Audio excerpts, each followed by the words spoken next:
Mi propio hijo me robó hasta el derecho de existir. Y lo peor no fue perder la casa, ni el dinero, ni siquiera mi dignidad. Lo peor fue el momento exacto en que miré sus ojos, y ya no reconocí al niño que una vez cargué en mis brazos mientras lloraba de fiebre. Si alguna vez amaste a alguien con cada célula de tu cuerpo, y ese alguien te arrancó el corazón mientras sonreía, entonces sabes exactamente dónde estoy parado ahora. No te vayas, porque lo que voy a contarte no es solo mi historia, es la pesadilla que reza cada noche para que nunca te pase. Son las 3 de la madrugada y no puedo dormir. El calor en este cuarto de azotea es tan brutal que siento cómo el sudor me corre por la espalda, empapando la camisa raída que uso hace 5 días. La lámina del techo cruje con cada ráfaga de viento, un sonido metálico que me recuerda que estoy atrapado en una jaula que alguna vez fue mi hogar. Por la ventana sin cortina entra la luz naranja de Guadalajara, esa ciudad donde construí todo desde cero, donde cada calle tiene el eco de mis pasos de 40 años trabajando hasta sangrar. Ahora esas luces me miran como testigos mudos de mi caída. Cierro los ojos y el rostro de Teresa aparece como siempre, mi esposa, mi vida entera. Hace 10 años que la enterré, y todavía puedo oler su perfume de gardenias cuando el viento sopla cierto. Ella me suplicó en su lecho de muerte que nunca dejara solo a Andrés, que lo cuidara siempre. Es débil, Manuel, me dijo con voz quebrada, apretando mi mano con la poca fuerza que le quedaba. Prométeme que lo protegerás. Le prometí.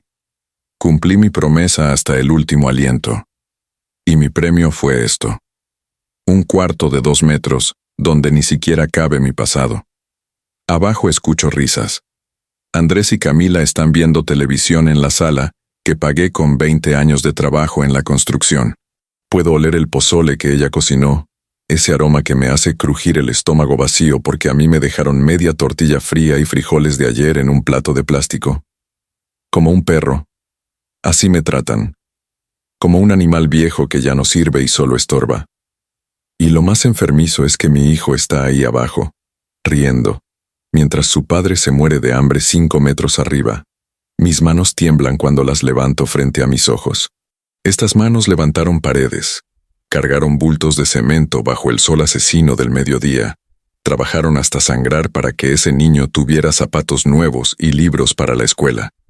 Estas mismas manos lo sostuvieron cuando dio sus primeros pasos, le enseñaron a amarrar las agujetas, le dieron palmadas en la espalda cuando se graduó, y ahora tiemblan no por vejez, sino por una rabia tan profunda que me da miedo de lo que soy capaz de sentir, porque hay un límite, y yo lo acabo de cruzar. Hay algo que ellos no saben, un secreto enterrado bajo las tablas del piso de este mismo cuarto, una verdad que guardé durante años porque nunca pensé que la necesitaría contra mi propia sangre. Teresa me lo dijo antes de morir. Si algún día Andrés se pierde, Manuel recuerda el cofre. En ese momento no entendí, ahora entiendo todo, y esa comprensión me arde en el pecho como carbón encendido, como una llama que creí apagada pero que solo estaba esperando el momento exacto para convertirse en incendio. Esta historia tiene traición, venganza, y un final que hará que cuestiones todo lo que creías sobre el amor de familia. Tiene un padre destrozado que descubrió que la bondad tiene precio, un hijo podrido por la ambición, y una justicia que llegará tan fuerte que romperá todo a su paso. Porque cuando le quitas todo a un hombre que ya no tiene nada que perder, no estás creando una víctima, estás creando un huracán. Y yo, don Manuel Salgado, estoy a punto de desatarme sobre todos los que creyeron que mi silencio era debilidad. 3 meses atrás, cuando toqué la puerta de esta casa con mi maleta vieja y mi corazón lleno de esperanza, nunca imaginé que estaba tocando la puerta de mi propio infierno. Andrés abrió con una sonrisa que no llegaba a sus ojos. «Papá, qué bueno que llegaste», dijo, pero su voz sonaba hueca, como cuando mientes en un funeral. Detrás de él apareció Camila, mi nuera, con ese vestido ajustado y esa mirada que siempre me hizo sentir incómodo. «Don Manuel», me dijo, y la forma en que pronunció mi nombre sonó como si estuviera masticando algo amargo. Me abrazó rápido, muy rápido, como quien toca algo sucio, y quiere quitárselo de encima. En ese momento sentí un escalofrío que me recorrió la espalda, pero lo ignoré. Uno siempre ignora las primeras señales porque quiere creer que la familia es sagrada. Entré a la casa que yo mismo pagué ladrillo por ladrillo. Todo estaba diferente.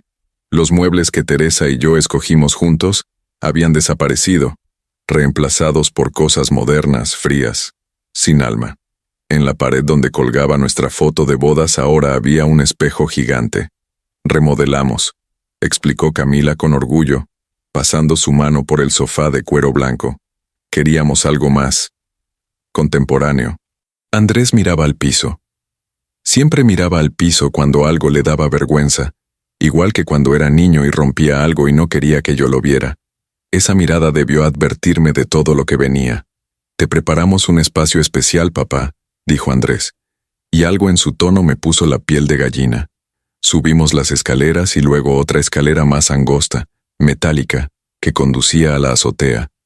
El sol de Guadalajara caía vertical, brutal, convirtiendo el techo en una plancha ardiente.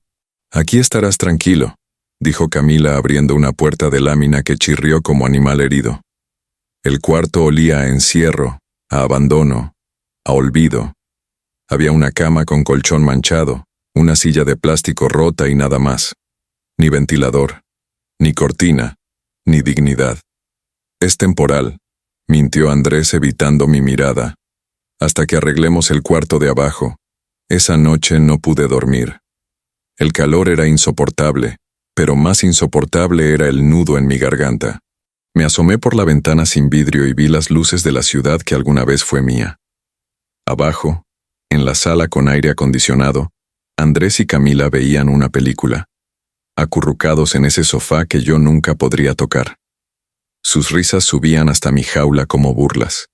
Cerré los ojos y vi a Teresa. Manuel, me decía en sueños, abre los ojos, mi amor, abre los ojos antes de que sea tarde. Desperté bañado en sudor, con el corazón galopando en mi pecho. Algo estaba terriblemente mal, pero todavía no sabía cuán profundo era el abismo al que acababa de saltar. Los primeros días intenté ser útil. Me levantaba temprano, barría el patio, lavaba los platos que ellos dejaban sucios. Cocinaba el desayuno como lo hacía para Andrés cuando era niño. Huevos rancheros, frijoles refritos, tortillas calientes. Lo dejaba todo listo en la mesa antes de que bajaran. Pero nunca me invitaban a sentarme con ellos. Gracias, don Manuel, decía Camila con esa sonrisa falsa. Pero desayunamos tarde. Déjelo ahí, ya nos servimos. Y yo subía de nuevo a mi cuarto con el estómago vacío y el alma más vacía todavía. Andrés masticaba en silencio, sin levantar la vista del teléfono. Mi hijo, mi único hijo, convertido en un extraño que comía lo que yo cocinaba pero no podía mirarme a los ojos. Una tarde bajé a tomar agua de la cocina. Camila estaba hablando por teléfono en el jardín, y no me vio. Es insoportable, le decía a alguien. Todo el día aquí, estorbando. Andrés es demasiado blando, pero yo ya tengo un plan. Mi mano se congeló en el vaso. El agua se desbordó. No te preocupes, continuó, bajando la voz pero no lo suficiente. En 3 meses máximo nos deshacemos de él, legalmente, y todo será nuestro. Sentí como el piso se movía bajo mis pies. Las paredes giraban. El aire desaparecía. Me aferré al fregadero para no caer. Y en ese momento, con el corazón rompiéndose en 1000 pedazos, entendí la verdad. No me habían traído aquí por amor. Me habían traído aquí para destruirme. Esa noche, acostado en mi colchón que olía a humedad y derrota, apreté los puños hasta que las uñas se me clavaron en las palmas. Las lágrimas corrían por mis mejillas arrugadas, calientes, amargas como veneno. Pensé en Teresa, en cómo ella nunca permitiría esto, en cómo su ausencia había dejado un vacío que se llenó de maldad. Perdóname, mi amor, susurré al techo oxidado. No supe protegerlo como me pediste, y ahora él se convirtió en lo que más temías. Afuera, los perros aullaban a la luna. Adentro, en mi pecho, algo comenzaba a cambiar. Algo oscuro, algo necesario. Porque cuando te quitan la última gota de esperanza, Cuando tu propia sangre te clava el cuchillo, solo te quedan dos opciones: morir como víctima o renacer como venganza. El infierno no es un lugar de fuego como dicen los curas. Es un cuarto de 2 por 3 metros donde tu hijo te encierra como basura que le da vergüenza tirar. Han pasado 2 semanas desde que llegué y cada día es peor que el anterior. El calor en esta azotea es tan salvaje que siento cómo la piel me arde incluso de noche. La lámina del techo absorbe el sol de Guadalajara durante 12 horas y luego lo escupe en forma de vapor que me cocina vivo. Sudor. Siempre sudor. Mi ropa nunca se seca. Mi almohada está empapada. Mi dignidad se evapora gota a gota mientras abajo, 5 metros más abajo, Andrés y Camila duermen en una habitación con aire acondicionado que yo instalé con mis propias manos hace 15 años. La ironía me duele más que el calor. Esta mañana desperté mareado. La sed me estaba matando, pero el baño más cercano está 2 pisos abajo. Tengo que bajar por esa escalera de metal que tiembla con cada paso, cruzar el pasillo donde ellos duermen y rezar para no molestarlos. «Papá», me gritó Andrés la semana pasada cuando lo desperté a las 6 de la mañana. «¿Puedes hacer menos ruido? Algunos trabajamos y necesitamos descansar». Lo miré sin poder creer lo que escuchaba. Yo que me levantaba a las 4 durante 30 años para construir el futuro de él, ahora tenía prohibido caminar en mi propia casa. Me tragué la rabia, me tragué las lágrimas. Me tragué todo como he hecho toda mi vida. Camila subió al mediodía con un plato de comida. Lo dejó en el piso, junto a la puerta, sin siquiera entrar. «Aquí está su almuerzo, don Manuel», dijo con esa voz dulce que usa cuando quiere parecer buena. Pero sus ojos contaban otra historia. Eran duros, calculadores, como los de un halcón viendo a un ratón herido. Levanté el plato cuando se fue. Arroz frío, 2 tortillas duras, un pedazo de pollo que parecía llevar días en el refrigerador. Lo comí todo porque el hambre no entiende de orgullo. Mientras masticaba ese pollo seco, escuché sus risas abajo. Estaban comiendo carnitas. El olor subía hasta mi celda como tortura deliberada. Mi estómago gruñó. Mis ojos se llenaron de lágrimas que no dejé caer. Por la tarde intenté bajar para lavar mi ropa. La llevaba en una bolsa, sintiéndome como un intruso en mi propia casa. Camila estaba en la sala pintándose las uñas, sentada en mi antiguo sillón que ella botó a la basura. «Don Manuel», me dijo sin levantar la vista, «¿podría lavar su ropa más temprano? Es que el ruido de la lavadora nos molesta cuando vemos televisión». La miré fijamente. Ella siguió pintándose las uñas, rojo sangre, como si acabara de pedirme algo completamente razonable. «Por supuesto», respondí con una calma que no sentía. «¿A qué hora puedo usar mi propia lavadora en mi propia casa?». El sarcasmo se me escapó. Ella levantó la vista, afilada como cuchillo. «Su casa», repitió, y sonrió. Esa sonrisa me congeló la sangre. «Ay, don Manuel, esta casa está a nombre de Andrés hace 5 años. ¿No se acuerda que usted mismo firmó los papeles?». El mundo se detuvo. «¿Firmé papeles? ¿Cuándo?». Busqué en mi memoria. Hace 5 años. Teresa acababa de morir. Yo estaba destrozado, perdido, tomando pastillas para dormir y para despertar. Andrés apareció con unos documentos. «Papá», me dijo, «es solo para proteger la casa de impuestos. Un trámite legal. Tú sigues siendo el dueño, solo la ponemos a mi nombre por formalidad». Firmé. Firmé porque confiaba. Firmé porque era mi hijo. Firmé porque un padre no duda de su sangre. Y ahora esa firma me había dejado sin nada, sin casa, sin derecho, sin voz, sin vida. Me quedé ahí parado, con mi bolsa de ropa sucia, sintiendo cómo el piso se abría bajo mis pies, y yo caía al vacío más negro que existe, el vacío de haber sido un idiota. Subí de nuevo a mi cuarto, cerré la puerta de lámina, me senté en el colchón manchado, y por primera vez en 10 años desde que enterré a Teresa, lloré. Lloré como animal herido, con sollozos que me sacudían el cuerpo entero. Lloré por mi estupidez, por mi confianza ciega, por mi hijo convertido en lobo. Las lágrimas caían al piso sucio.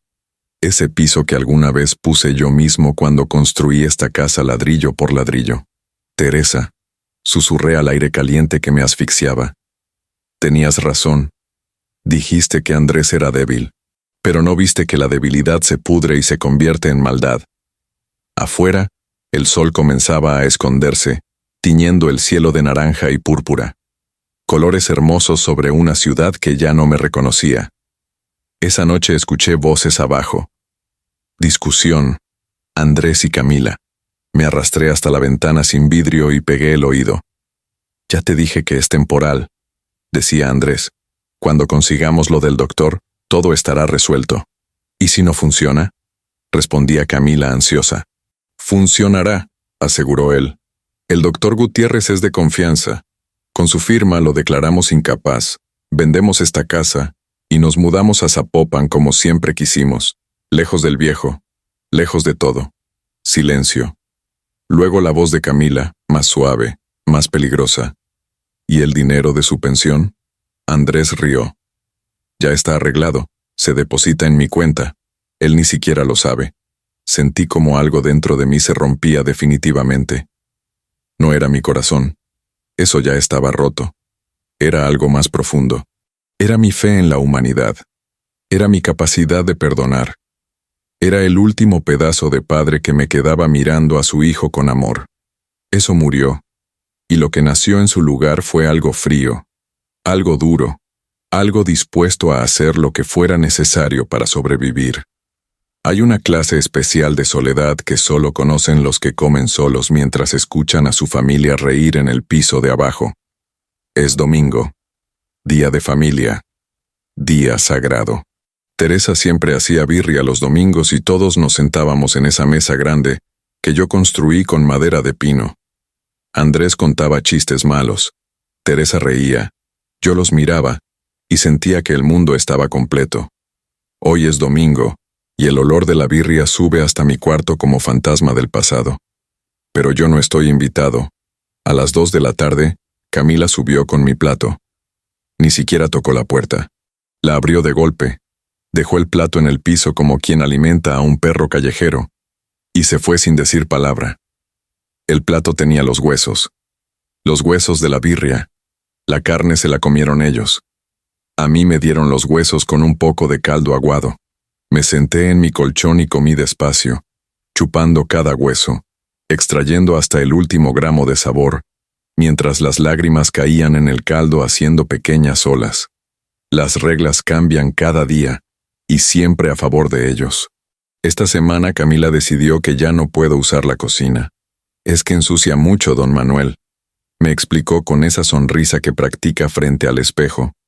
Mejor yo le subo su comida a su hora. Mi hora resulta ser cuando a ella le da la gana. A veces como a las 3 de la tarde. A veces a las 9 de la noche. Mi estómago ya no entiende de horarios, solo de hambre constante. Ayer me desperté a medianoche con retortijones. Bajé silencioso como ladrón en mi propia casa, buscando algo, lo que fuera. Abrí el refrigerador y la luz me cegó. Había pollo rostizado, ensalada fresca, pastel de chocolate. Todo intocable, todo prohibido. Tomé una tortilla vieja de la alacena y la comí seca, parado ahí en la oscuridad, sintiéndome como el criminal más miserable del mundo por robar comida en la casa que yo pagué. Andrés ya ni siquiera finge. Cuando nos cruzamos en las escaleras, mira hacia otro lado como si yo fuera invisible.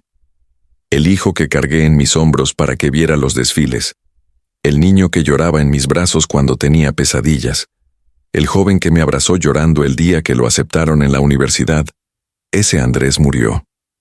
O quizás nunca existió. Quizás siempre fue esta versión. Este hombre frío que aprendió a fingir amor mientras esperaba el momento exacto para clavar el cuchillo.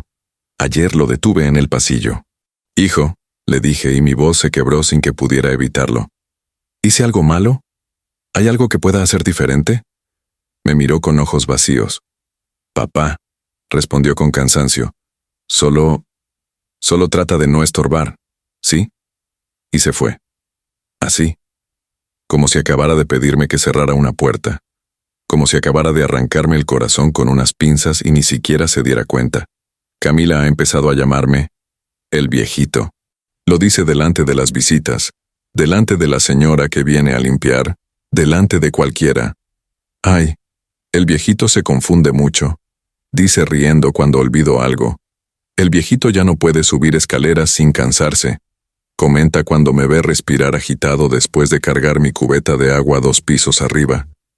Lo dice como si fuera tierno, como si fuera cariñoso, pero hay veneno en cada palabra.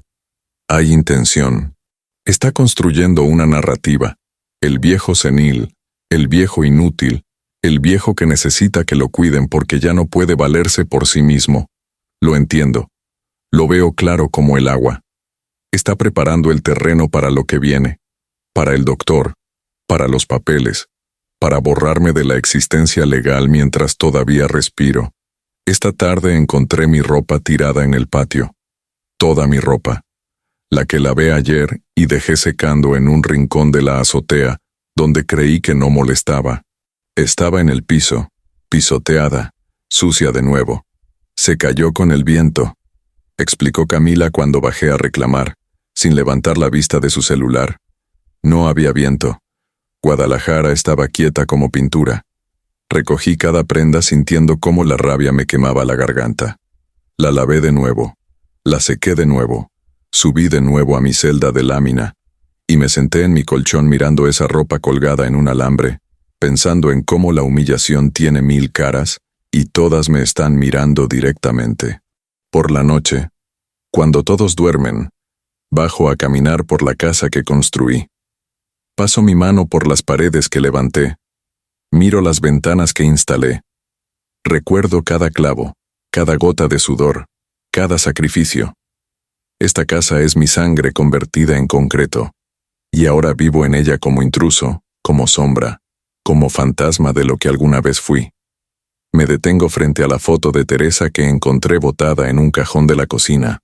La saco y la miro bajo la luz de la luna que entra por la ventana. ¿Qué hago? Le pregunto al vidrio que protege su sonrisa congelada en el tiempo. ¿Cómo sobrevivo a esto? Ella no responde. Los muertos nunca responden cuando más los necesitas. Pero en mi pecho, en ese lugar donde antes había amor, comienza a crecer algo diferente. No es odio todavía. Es algo peor. Es claridad. Es comprensión. Es aceptación de que la guerra ha comenzado, y yo soy el único que todavía no sabía que estaba luchando. Me subo de nuevo a mi cuarto justo cuando escucho a Camila levantarse para ir al baño. Me escondo en las sombras como rata asustada, esperando que pase, rezando para que no me vea, para que no invente otra regla que me quite el último pedazo de libertad que me queda. Cuando su puerta se cierra de nuevo, subo los últimos escalones con las piernas temblando. No de cansancio, de rabia, de impotencia, de esa sensación horrible de ser prisionero en tu propio hogar. Me acuesto en mi colchón húmedo, cierro los ojos, y juro por Teresa, por mi madre, por todos los santos del cielo, que esto no puede seguir así. Algo tiene que cambiar, algo tiene que romperse, y ese algo, lo presiento en los huesos, soy yo, o soy ellos, pero alguien va a caer. Porque este infierno no puede durar para siempre. Nadie puede vivir así sin volverse loco, o sin volverse peligroso. El veneno más efectivo no se sirve de una sola vez, se administra gota a gota, hasta que la víctima ya no recuerda quién era antes de empezar a morir. Esta mañana me desperté confundido. No recordaba qué día era. No recordaba si había comido ayer. Mi mente estaba envuelta en niebla espesa como cuando tienes fiebre alta y todo se siente lejano e irreal. Me levanté mareado. Tuve que agarrarme de la pared para no caer. Las piernas no me respondían bien, como si fueran de alguien más. Estoy viejo, pensé. Ya me está llegando la hora. Pero había algo raro, algo que no cuadraba. Esta confusión había empezado hace 2 semanas, justo cuando Camila comenzó a subir personalmente mi café cada mañana. Para que empiece bien el día, don Manuel, decía con esa sonrisa que nunca alcanzaba sus ojos. Tomaba el café por educación, por costumbre, sin pensar. Ahora pienso, ahora sospecho, ahora entiendo. Ayer escuché una conversación que no debía escuchar. Fue mi salvación y mi condena al mismo tiempo. Eran las 11 de la noche. Bajé con cuidado porque necesitaba agua. Mi boca estaba seca como desierto.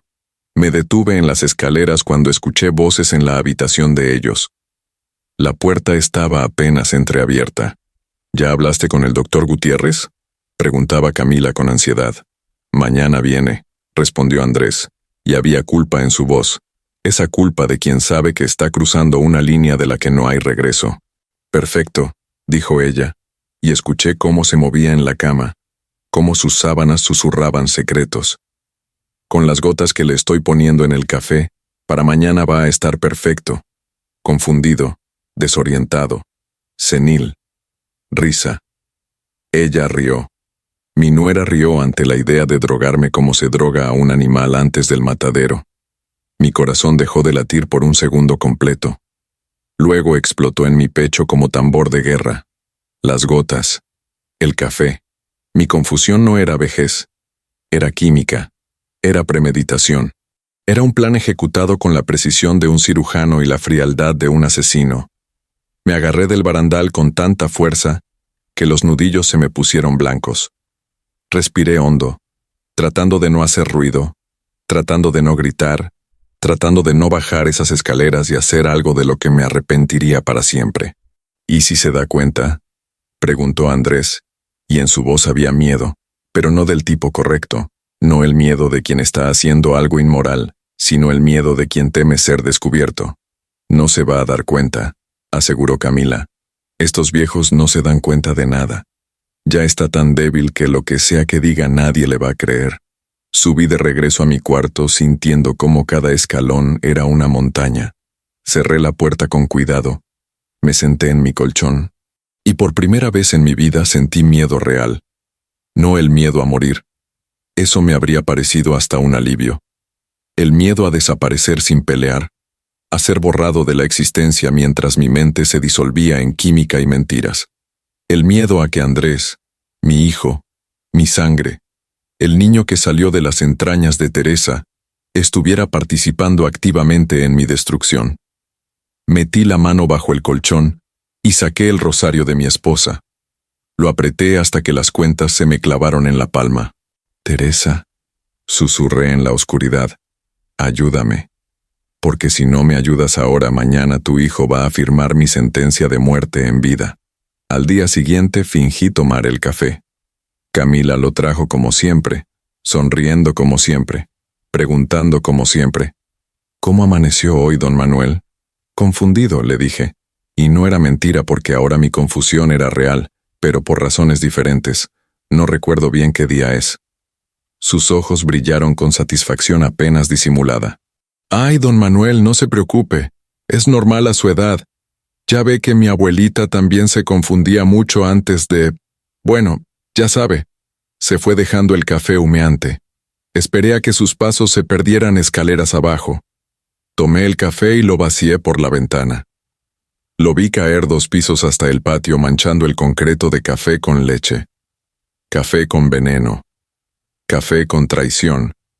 Café con el futuro que me querían robar. A las 3 de la tarde llegó el doctor Gutiérrez. Lo vi desde mi ventana. Un hombre gordo con maletín de piel, traje arrugado y cara de quien ha vendido su ética hace muchos años. Subió las escaleras resoplando. Camila venía detrás, todas sonrisas, toda actuación. Don Manuel, dijo golpeando mi puerta, le trajimos al doctor para un chequeo de rutina. Es gratis, cortesía de Andrés. Abrí la puerta haciéndome el desorientado. El doctor me miró como se mira a una estadística, a un expediente, a un problema que resolver con una firma. Don Manuel Salgado leyó de una carpeta que obviamente ya estaba llena antes de conocerme.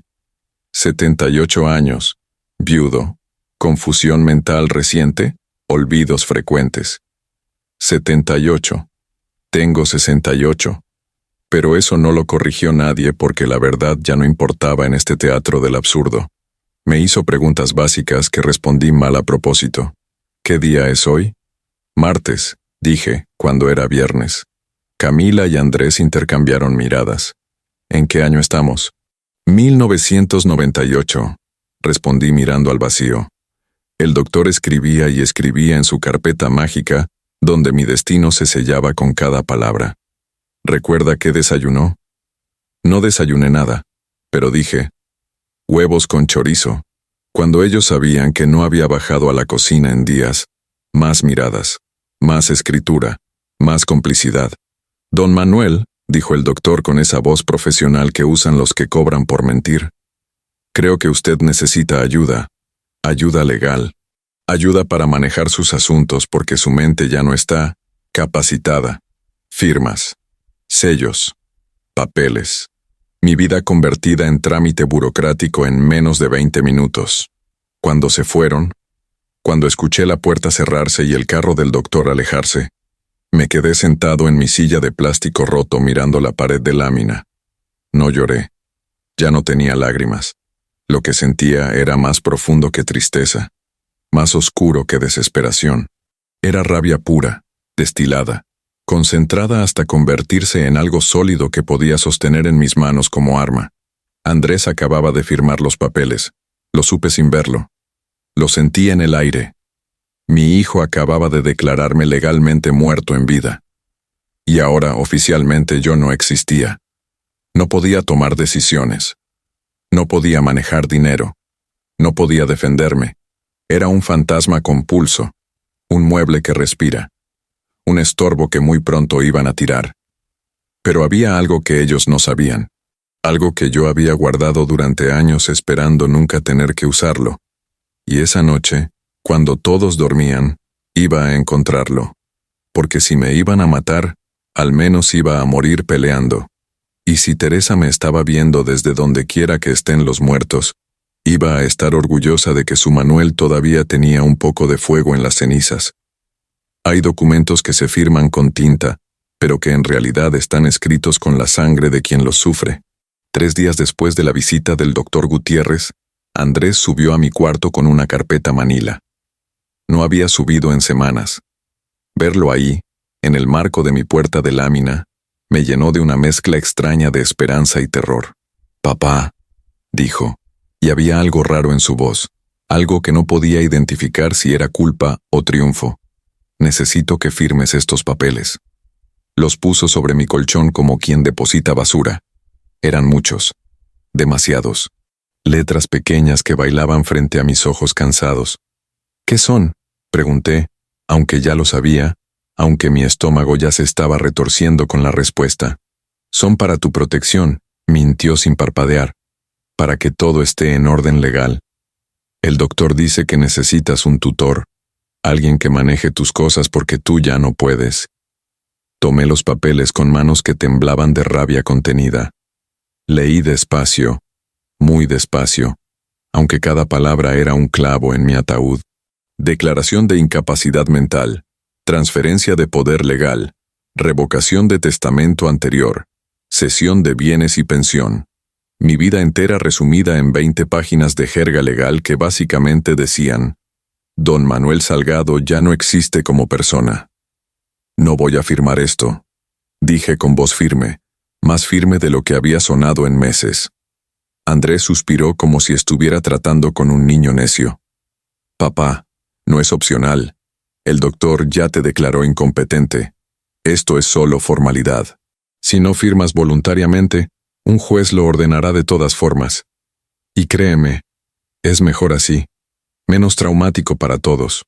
Menos traumático. Como si el trauma no estuviera ya sangrando de cada poro de mi piel». «¿Y si me niego?», pregunté mirándolo directamente a los ojos, buscando en ellos algún rastro del niño que conocí, del hijo que amé. «Entonces te internan en un asilo», respondió sin pestañear. Y esa frialdad, esa capacidad de decir algo tan monstruoso con tanta calma, me confirmó que había perdido a mi hijo mucho antes de que todo esto empezara. «Hay lugares para personas como tú», continuó, y ahora su voz tenía un tono de fastidio, como si yo fuera un problema tedioso que llevaba demasiado tiempo sin resolver. «Lugares donde te cuidan, donde tienes enfermeras, donde no eres una carga para nadie. Una carga». Eso era yo ahora. Una carga. El hombre que se rompió la espalda trabajando para que él tuviera zapatos nuevos, ahora era una carga que había que descartar eficientemente. Firmé, porque no tenía opción, porque la alternativa era peor, porque necesitaba tiempo para pensar, para planear, para encontrar una salida de este laberinto de traición. Mi mano trazó mi nombre en cada página, ese nombre que alguna vez significó algo en Guadalajara, ese nombre que ahora no valía ni la tinta que lo escribía. Andrés recogió los papeles con una sonrisa que intentaba ser reconfortante, pero que solo era victoria mal disimulada. «Gracias, papá», dijo palmoteándome el hombro como se palmotea a un perro obediente. «Hiciste lo correcto. Ahora todo va a estar más tranquilo para todos». Se fue. Sus pasos bajando las escaleras sonaban como campanas fúnebres. Yo me quedé ahí, sentado en mi colchón, mirando mis manos que acababan de firmar mi propia sentencia de muerte legal.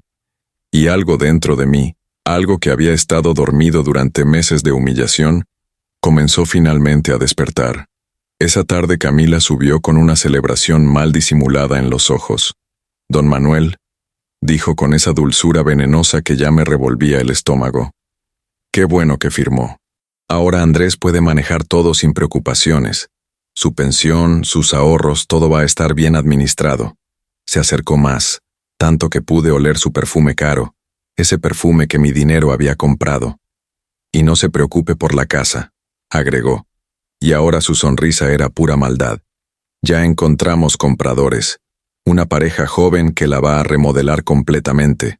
Van a tirar estas paredes viejas y van a hacer algo moderno, algo hermoso.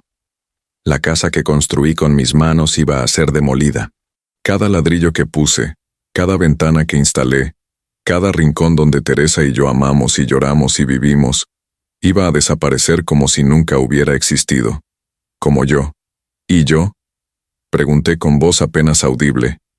«¿Dónde voy a vivir yo?». Camila inclinó la cabeza con falsa compasión. «Ay, don Manuel, no se preocupe por eso. Andrés ya encontró un lugar perfecto para usted. Un asilo muy bonito en las afueras. Tiene jardines, enfermeras, actividades. Va a estar mucho mejor que aquí arriba pasando calor. Un asilo». La palabra cayó sobre mí como lápida. Iba a terminar mis días en un cuarto compartido con extraños que también fueron desechados por sus familias, esperando la muerte mientras enfermeras aburridas me cambiaban los pañales y me daban de comer papilla. Ese era mi futuro. Ese era el plan que mi hijo y mi nuera habían diseñado mientras yo dormía confiado bajo su techo. Mi techo, mi casa, mi vida que me estaban robando con papeles legales y sonrisas falsas.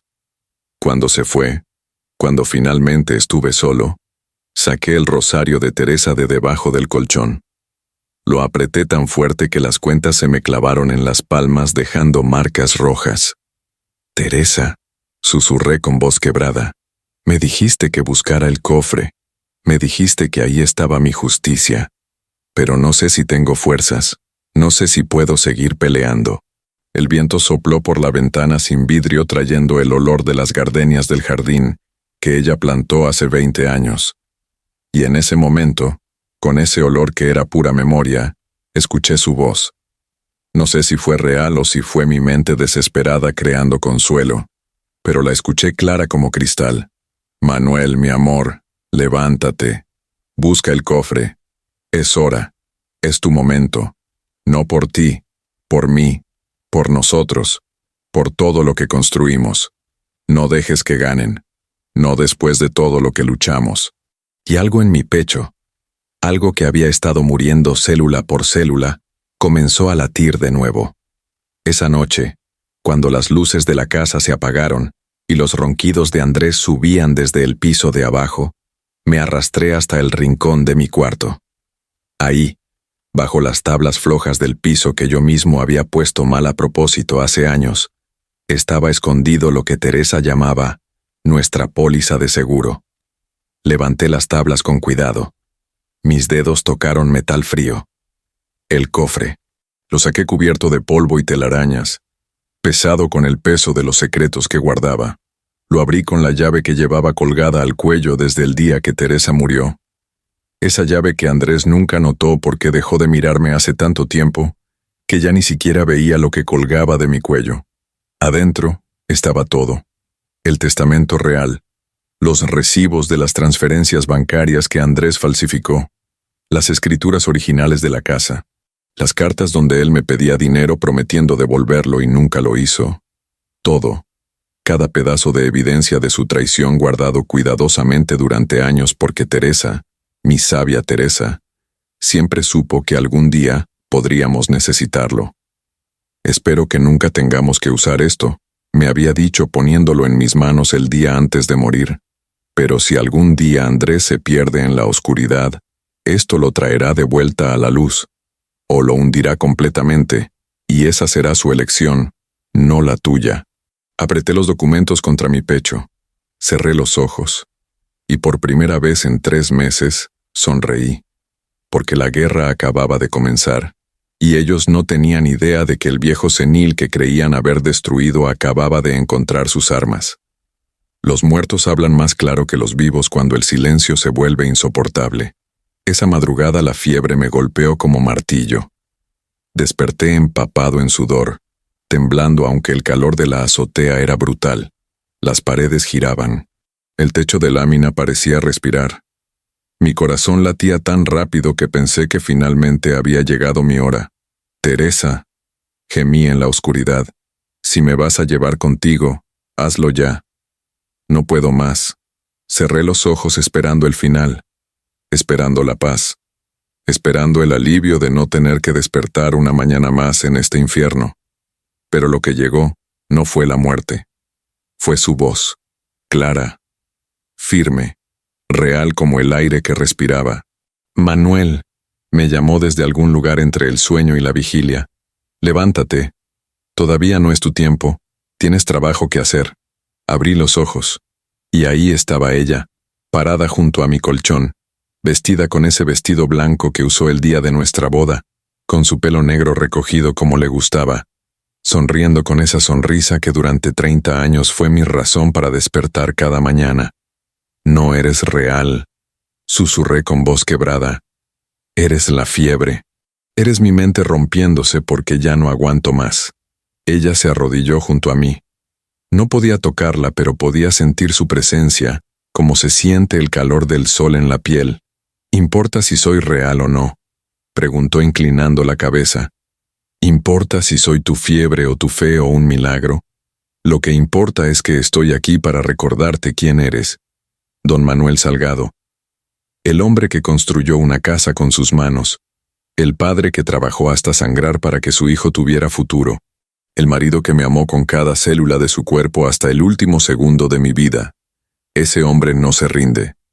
Ese hombre no muere sin pelear. Sus palabras cayeron sobre mí como agua en desierto. Estoy cansado, confesé sintiendo cómo las lágrimas rodaban por mis mejillas. Estoy tan cansado que ya ni siquiera recuerdo cómo se siente no estarlo. Lo sé, dijo Teresa, y había tristeza infinita en sus ojos que brillaban en la oscuridad. Lo sé porque te veo desde donde estoy. Veo cómo te tratan. Veo cómo Andrés se perdió en la ambición igual que yo temía. Veo cómo Camila lo envenenó hasta convertirlo en algo que no reconozco. Y veo cómo tú, mi amor, mi vida, te estás dejando morir sin dar la pelea que mereces dar. Se levantó y caminó hacia la puerta. Sígueme, ordenó con esa voz que no admitía discusión. Esa misma voz con la que me regañaba cuando yo quería rendirme en los días difíciles de la construcción. Me levanté tambaleándome, apoyándome en las paredes, siguiéndola aunque cada paso era agonía. Bajamos las escaleras. La casa estaba en silencio. Andrés y Camila dormían en su habitación con aire acondicionado. Ajenos, inconscientes, seguros en su victoria que creían completa. Teresa me guió hasta la sala. Señaló el altar que alguna vez estuvo ahí, ese altar donde ella rezaba cada noche antes de dormir. Ahora no había nada, solo una mesa moderna con un florero vacío. Arrodíllate, me dijo. Aquí no hay altar, protesté. Ellos lo tiraron junto con todo lo demás. El altar no está en los objetos, respondió con paciencia. Está en la fe. Está en el lugar donde el cielo toca la tierra. Arrodíllate. Lo hice. El piso frío contra mis rodillas me devolvió algo de lucidez. Teresa puso su mano cerca de mi cabeza, tan cerca que juraría haber sentido su calor. Bajo las tablas de tu cuarto encontraste el cofre, dijo. Pero hay algo más que necesitas encontrar. Algo que escondí el día antes de morir. Algo que te va a dar más poder que todos los documentos del mundo. ¿Qué cosa? Pregunté casi sin voz. Ella sonrió con esa sonrisa misteriosa que siempre usaba cuando guardaba secretos buenos. En el jardín, bajo el rosal blanco que planté el año que Andrés nació. Ahí enterré una caja de metal. Dentro hay cartas. Cartas que Andrés me escribió durante años. Cartas donde confesaba cosas que nunca te dijo. Cartas donde me pedía dinero y mentía sobre las razones. Cartas donde me hablaba de Camila y de sus planes mucho antes de que tú la conocieras. Yo las guardé todas porque sabía. Una madre siempre sabe. Y pensé que si algún día las necesitabas, ahí estarían, esperándote, como yo te estoy esperando. Su imagen comenzó a desvanecerse. No te vayas, grité extendiendo la mano. No me dejes solo otra vez. Nunca estuviste solo, susurró su voz cada vez más lejana. Y nunca lo estarás. Búscalas, léelas, y luego, mi amor, haz lo que tengas que hacer. No por venganza, sino por justicia. Por ti, por mí, por todo lo que fuimos. Desperté en mi colchón con el sol ya alto. La fiebre había bajado. Mi ropa estaba empapada, pero mi mente estaba clara. ¿Había sido real? ¿Había bajado realmente las escaleras o fue solo un sueño febril de un viejo desesperado? Miré mis rodillas. Estaban sucias, con tierra del jardín, marcas de pasto, evidencia imposible de un viaje que no recordaba haber hecho despierto. Me levanté tambaleándome y miré por la ventana hacia el jardín. Ahí estaba el rosal blanco, ese que Camila había intentado arrancar 1000 veces diciendo que estaba feo, pero que nunca pudo porque las raíces eran demasiado profundas. Teresa lo había plantado con amor. Y bajo él, había enterrado la verdad con esperanza. Tenía que bajar. Tenía que cavar. Tenía que encontrar esas cartas antes de que fuera demasiado tarde. Pero había un problema. Camila estaba en el jardín regando las plantas, vigilante como siempre, controlando cada centímetro de lo que alguna vez fue mi territorio. Esperé toda la mañana, toda la tarde, pegado a mi ventana como prisionero esperando el momento exacto de su fuga. A las 7 de la noche Camila finalmente entró a la casa. La escuché en la cocina preparando la cena. Andrés llegó del trabajo. Voces, risas. La vida normal de una pareja normal en una casa que robaron a un viejo que creían demasiado tonto para darse cuenta. Bajé las escaleras con cuidado extremo. Cada escalón era una eternidad. Cada crujido de la madera era un disparo que anunciaba mi presencia. Llegué al jardín por la puerta trasera. El rosal estaba ahí, blanco y perfecto bajo la luna que comenzaba a salir. Me arrodillé. Cavé con mis manos. La tierra estaba dura, compactada por años de lluvia y sol. Mis uñas se rompían. Mis dedos sangraban. Pero seguí cavando porque sabía que en algún lugar bajo ese rosal estaba mi salvación, o mi condena, o ambas cosas al mismo tiempo. Y entonces mis dedos tocaron metal. Una caja, pequeña, oxidada. La saqué temblando, la abrí. Adentro había cartas. Decenas de cartas escritas con la letra de Andrés que conocía tan bien como la mía propia. Las tomé todas. Las guardé bajo mi camisa. Volví a cubrir el hoyo con tierra. Me levanté justo cuando escuché la puerta de la cocina abrirse. «¿Quién anda ahí?», gritó Camila. Corrí. No sabía que todavía podía correr, pero el miedo da alas hasta a los viejos. Subí las escaleras como pude. Llegué a mi cuarto. Cerré la puerta. Me tiré en el colchón con el corazón explotándome en el pecho. «¿Viste algo?», escuché que Andrés le preguntaba abajo. «No sé», respondió ella con sospecha. «Juraría que había alguien en el jardín». Silencio. Pasos. Finalmente, la puerta se cerró. Saqué las cartas debajo mi camisa. Las puse frente a mí. Y bajo la luz de la luna que entraba por mi ventana sin vidrio, Comencé a leer. Comencé a entender. Comencé a armar el rompecabezas de cómo mi hijo se había convertido en mi enemigo. Y con cada carta, con cada confesión, con cada verdad que saltaba del papel escrito hace años, sentí como el don Manuel que ellos habían intentado matar comenzaba a resucitar, más fuerte, más sabio y mucho más peligroso. A veces Dios manda ángeles con mochilas escolares y zapatos rotos. La mañana siguiente desperté con el cuerpo destrozado, pero el espíritu extrañamente ligero. Las cartas de Andrés estaban escondidas bajo mi colchón junto con el cofre. Tenía evidencia, tenía verdad, pero no tenía plan. No tenía manera de usar esa información sin que ellos lo descubrieran y me encerraran en ese asilo antes de que pudiera hacer algo. Estaba sentado en mi colchón mirando las paredes de lámina, cuando escuché un ruido en mi ventana. Una piedrita golpeó el marco de metal, luego otra. Me asomé y abajo, en el patio del vecino, había un niño mirándome. Tendría unos 10 años, flaco como fideo, con una camiseta de fútbol 3 tallas más grande y ojos enormes llenos de curiosidad. «Don Manuel», gritó en voz baja, «¿está usted bien? Lo veo siempre solo ahí arriba». Me quedé paralizado. ¿Cuánto tiempo hacía que alguien me preguntaba si estaba bien? ¿Cuánto tiempo hacía que alguien me veía realmente? «¿Quién eres?», pregunté con voz ronca de tanto no usarla. «Beto Torres», respondió con sonrisa que mostraba un diente faltante. «Vivo aquí al lado con mi papá. Él dice que usted es buena gente.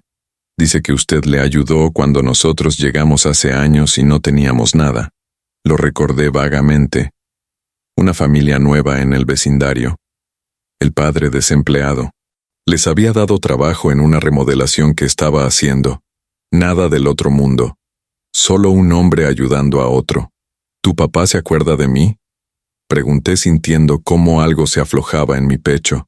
«Claro», dijo Beto trepándose a la barda que separaba las casas con agilidad de mono. «Dice que usted es de los pocos hombres buenos que quedan. Dice que la gente como usted ya no existe. Por eso me preocupo cuando lo veo ahí arriba pasando calor.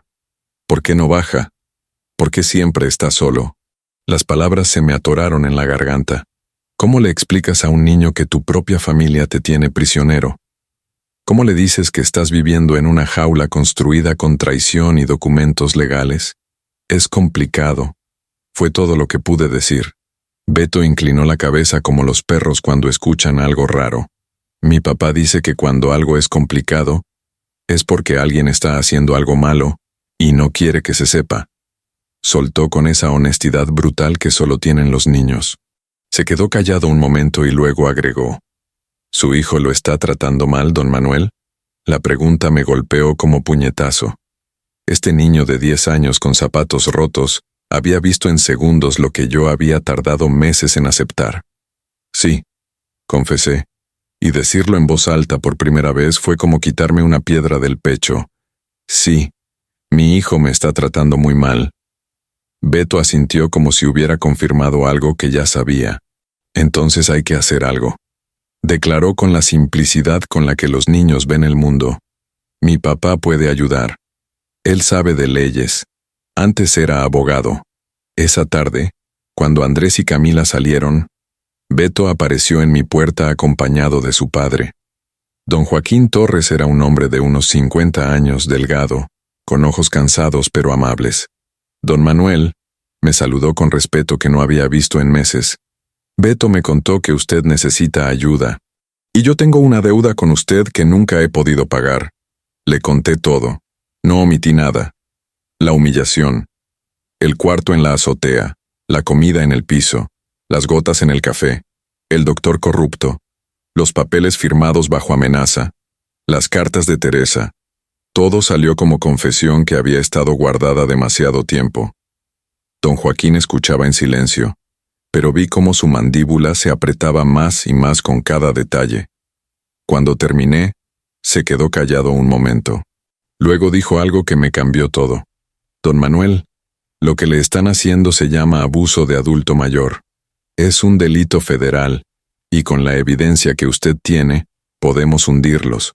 Podemos hundirlos tan profundo que van a necesitar años para salir. Si usted quiere pelear, yo lo voy a ayudar, sin cobrarle un peso, porque usted me dio de comer cuando nadie más lo hizo, y porque esto que le están haciendo es una maldad que no se puede dejar pasar. Sacamos el cofre de bajo las tablas. Don Joaquín revisó cada documento con ojos de profesional que vuelve a hacer lo que ama. Esto es oro, murmuró pasando las páginas.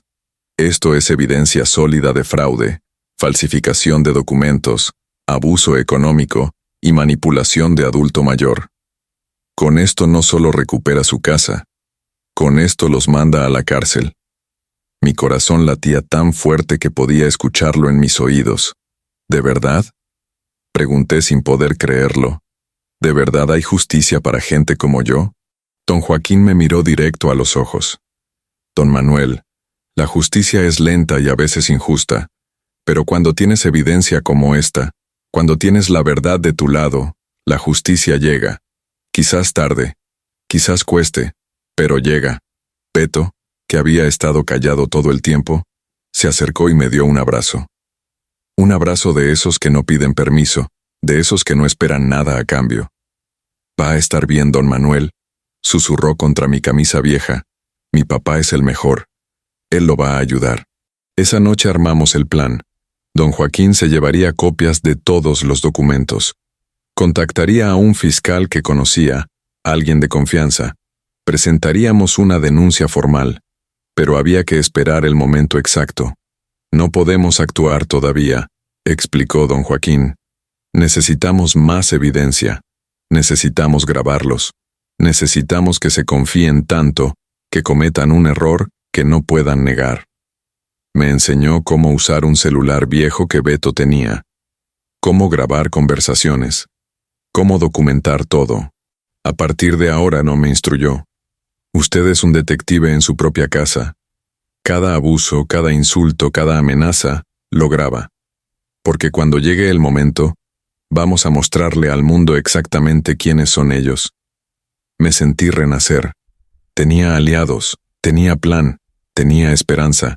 Y cuando se fueron, cuando volví a quedarme solo en mi cuarto de azotea, ya no me sentía prisionero, me sentía soldado, esperando el momento exacto para el contraataque que cambiaría todo. Los siguientes días fueron de actuación. Seguí haciendo el papel del viejo confundido. Seguí tomando el café que Camila me traía, pero lo tiraba por la ventana cuando ella se iba. Grabé sus conversaciones. Documenté cada abuso, cada insulto, cada momento en que me trataban menos que humano. Mi celular se llenaba de evidencia mientras ellos se confiaban cada vez más. Una tarde escuché a Camila hablando por teléfono con una amiga. Ya casi terminamos con el viejo, decía riendo. En 2 semanas lo internamos y vendemos esta casa. Por fin nos vamos a Zapopan a vivir como merecemos. Grabé todo. Cada palabra. Cada risa. Cada confesión que ellos hacían creyendo que yo era demasiado tonto para entender o demasiado débil para hacer algo. No sabían que el viejo tonto estaba construyendo un caso que los iba a destruir. No sabían que cada día que pasaba, cada abuso que cometían, estaba siendo documentado por el hombre que ellos habían subestimado tanto que olvidaron que yo fui quien les enseñó a Andrés todo lo que sabe. Beto venía cada tarde con comida que su padre preparaba. Tacos, tortas, fruta fresca. Mi papá dice que un guerrero necesita estar fuerte, explicaba pasándome las bolsas por la ventana. Me enseñó a usar WhatsApp para mandar las grabaciones a don Joaquín. Me enseñó a tomar fotos de los documentos que Andrés dejaba regados pensando que yo no entendía qué eran. Este niño de 10 años se había convertido en mi cómplice, en mi esperanza, en la prueba de que todavía había bondad en el mundo. Don Manuel, me dijo una tarde con seriedad que no correspondía a su edad. Mi papá me contó que cuando usted nos ayudó, nosotros no teníamos ni para comer. Él dice que usted nos salvó la vida, y ahora nos toca a nosotros salvarlo a usted. Porque así funciona el mundo cuando la gente es buena. Se ayudan, como familia de verdad. No como la que usted tiene que solo tiene su apellido pero no su sangre de verdad. Y tenía razón. Beto y don Joaquín eran más familia que Andrés alguna vez había sido, porque la familia no es la que comparte tu sangre, es la que comparte tu lucha cuando todos los demás te abandonan, es la que te tiende la mano cuando estás caído sin preguntar qué van a ganar. Es el niño que trepa bardas para llevarte comida porque le duele verte sufrir. Es el padre que dedica sus noches a estudiar tu caso sin cobrar un peso porque la justicia le importa más que el dinero. Esa noche, acostado en mi colchón, con el estómago lleno por primera vez en semanas y el corazón lleno de algo que había olvidado que existía, cerré los ojos y le hablé a Teresa. Lo logramos, mi amor. Susurré a la oscuridad. Encontré las cartas. Encontré ayuda. Y ahora vamos a pelear. Vamos a pelear con todo lo que tenemos. Y cuando esto termine, cuando la justicia se haga, voy a plantar gardenias en tu tumba, las más bonitas que encuentre, porque tú me salvaste otra vez, incluso desde donde estás. Me salvaste enviándome ángeles con mochilas y zapatos rotos. El viento sopló suave trayendo olor a flores, y juro que escuché su risa, esa risa que durante 30 años fue mi hogar. El silencio antes de la tormenta no es paz, es la respiración profunda de quien está a punto de desatar el infierno. Don Joaquín vino a mi cuarto una noche con una carpeta gruesa y ojos que brillaban con algo que no había visto en mucho tiempo. Esperanza, mezclada con rabia contenida. Don Manuel, dijo sentándose en mi silla de plástico rota, tenemos suficiente, tenemos más que suficiente. Fraude, falsificación, abuso de adulto mayor, apropiación indebida. Con lo que usted grabó y los documentos que encontró, podemos presentar cargos criminales, no solo civiles. Mis manos temblaban mientras sostenía esa carpeta que contenía mi liberación. ¿Cuándo? Pregunté con voz que apenas reconocí como mía. ¿Cuándo actuamos? Don Joaquín sonrió, pero no era una sonrisa alegre. Era la sonrisa de un depredador que ha acorralado a su presa. Pronto, muy pronto. Pero primero necesitamos que cometan un error más grande. Un error que no puedan explicar. Un error tan obvio que ningún juez del mundo pueda ignorarlo. Esa noche escuché a Camila y Andrés discutiendo más fuerte que nunca. Me arrastré hasta la ventana para escuchar mejor. ¿Ya firmaste con los compradores?, preguntaba Camila con ansiedad. Dijiste que esta semana cerrábamos. Mañana, respondió Andrés, y había alcohol en su voz. Esa torpeza de quien ha bebido demasiado tratando de ahogar la culpa. Mañana firmo. 3 millones de pesos, en efectivo. Los quieren transferir, pero les dije que mejor en efectivo para no dejar rastro. Camila rió. Inteligente. Así el viejo no puede reclamar nada. Oficialmente la casa se vendió por menos, y la diferencia nos la quedamos nosotros sin pagar impuestos. Grabé todo. Cada palabra. Cada confesión de evasión fiscal y fraude. Don Joaquín tenía razón. Se estaban confiando tanto que cometían errores en voz alta. Y yo estaba ahí, invisible, documentando su caída. Al día siguiente Andrés salió temprano. Lo vi desde mi ventana subirse a su carro con un maletín. Iba a firmar. Iba a vender mi casa. La casa que construí con sangre y sudor. La casa donde nació. La casa donde Teresa murió. La iba a vender y embolsarse el dinero como si yo nunca hubiera existido. Llamé a don Joaquín usando el celular que Beto me había dado. «Está pasando», le dije con urgencia. «Está vendiendo la casa hoy». Hubo silencio del otro lado. Luego, «Perfecto, déjelo que firme, déjelo que tome el dinero, porque en el momento en que ponga un peso en su bolsillo, el delito se consuma». Y ahí es cuando actuamos. Mi corazón latía tan fuerte que pensé que iba a explotar. «¿Estás seguro?», pregunté con miedo de que todo saliera mal, de que al final ellos ganaran de todas formas. «Don Manuel», dijo don Joaquín con firmeza, «confíe en mí, confíe en la justicia. Y sobre todo, confíe en que Teresa lo está cuidando desde donde está. Porque todo esto, todo lo que está pasando, no es coincidencia. Es destino. Es tiempo de que los malos paguen». Esa tarde Andrés regresó con una sonrisa que no le había visto en años. Subió con Camila a su cuarto y los escuché celebrar. Champaña, risas, música. Estaban festejando mi destrucción. Estaban brindando por mi desaparición. Me acosté en mi colchón mirando el techo oxidado y sentí algo extraño. No era rabia, no era tristeza. Era calma. La calma que viene cuando sabes que la batalla está a punto de terminar y que has hecho todo lo que podías hacer. Teresa, susurré, mañana se hace justicia. Mañana tu hijo descubre que los pecados siempre cobran factura.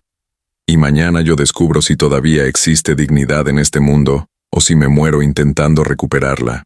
El viento sopló trayendo olor a gardenias. Y esta vez no tuve duda. Ella estaba ahí, esperando. Como yo, como todos los que amamos y perdimos, esperando que la justicia, por lenta que sea, finalmente llegue. La madrugada siguiente no pude dormir.